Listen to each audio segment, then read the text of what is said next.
introduce myself. My name is Julia Child. I am a chef. I've had many cooking shows, wrote cooking books, and won a few awards. Now let me tell you a bit about myself. I was born on August 15, 1912 in Pasadena, California.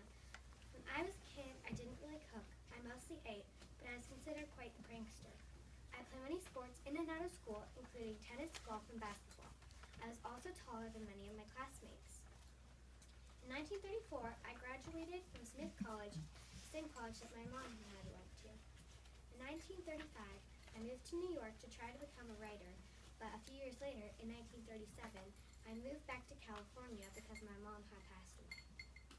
In 1942, I joined the OSS, Office of Strategic Services, a wartime intelligence agency, and I met Paul Child in Sri Lanka. In 1946, I married Paul Child, and not long after that, we moved to Paris in 1948. About a year after we arrived in Paris, I decided to enroll in a famous Parisian cooking school called Cordon Bleu.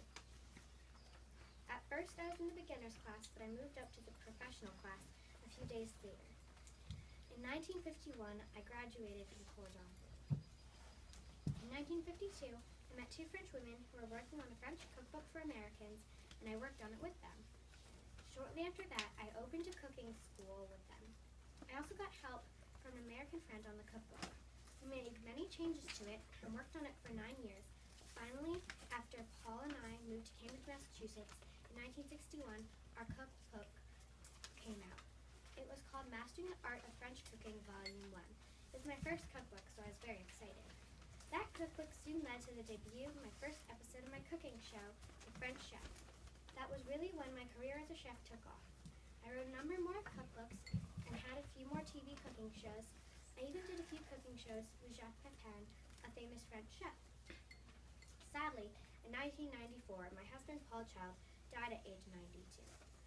In 2002, I donated my kitchen to the National Museum of American History, and it became a very popular exhibit. One of the big highlights of my career was when I was awarded the Presidential Medal of Freedom, the U.S.'s highest civilian honor, for President George W. Bush. I've had a very successful career.